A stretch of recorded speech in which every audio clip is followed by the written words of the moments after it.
네, 젠더 간의 우정이 여성 과학자의 연구 성과에도 영향을 미친다는 연구 결과가 나왔는데요.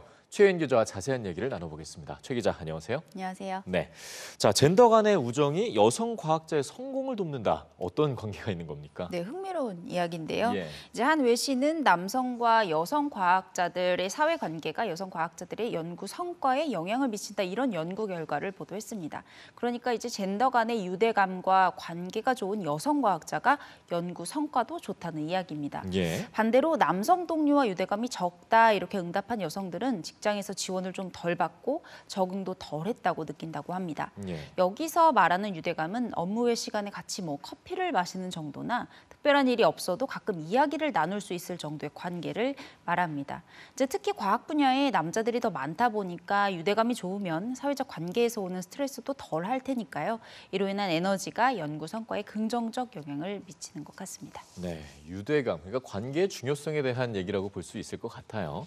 자, 이렇게 관계를 좀 돈독하게 만들 수 있는 얘기가 아닐까 싶습니다. 아이를 친절한 아이로 키울 수 있는 방법이 있다고 하는데 부모라면 누구나 관심이 좀 가지 않겠습니까? 어떻게 되는 거죠, 이게?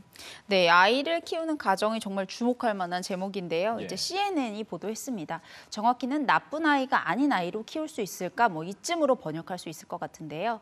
CNN은 과학 저널리스트 멜린다 웨너 모이어의 인터뷰를 소개했습니다. 예. 성격과 가치를 형성하는 데 필요한 과학 자료를 조사해 분석했는데요. 저자는 아이들이 나쁜 환경에 노출되지 않도록 해야 한다. 이렇게 우선 강조했습니다. 근데 듣다 보니까 부모라면 누구나 아이를 좋은 환경에서 양육하려고 하지 않겠습니까? 이 나쁜 환경이라는 건 어떤 뭘 피해야 된다는 거죠? 그러니까 환경의 개념이 이제 우리나라와 조금 다른 건데요. 예. 한국에서는 이제 환경이라고 말하면 교육 환경이라든지 이런 외연적인 것들을 많이 의미합니다. 그런데 네. 이제 저자가 언급하는 환경은 조금 다른 개념입니다. 예를 들면 인종차별이나 성차별, 포르노, 이런 어려운 주제들이죠. 이런 게 나왔을 때 그것들 부모가 좀 눈치거나 피하고 넘어가면 아이들은 잘못된 정보를 다른 방향에서 얻을 수 있다 이렇게 언급을 했는데요.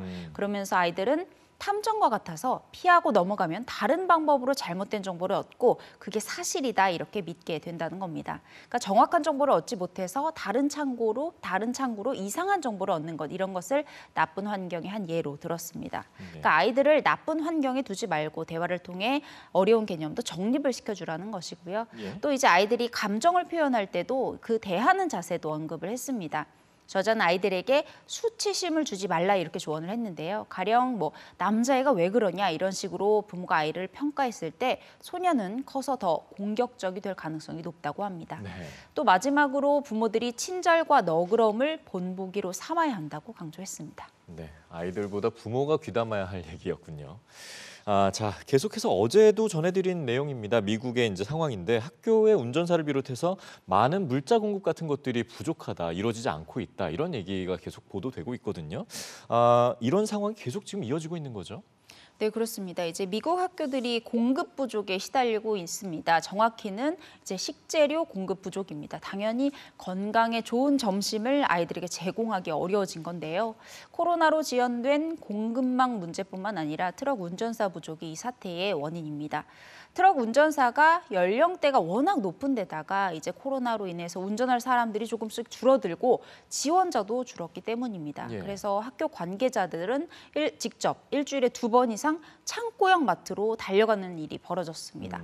그러다 보니까 안정적으로 영양가 있는 음식이 아이들에게 전달되고 있지 않은 겁니다. 문제는 이제 특정 주에서만 이게 일어나는 게 아니고요. 미국 전역에서 일어나고 있는 상황이라서 지역 관계자는 물론 이제 정부 관계자까지 머리를 맞대고 대책을 강구하고 있는 상황이라고 합니다. 네, 지금 최소한 아이들의 건강을 위해서라도 빠른 좀 대책이나 해결책이 필요해 보입니다.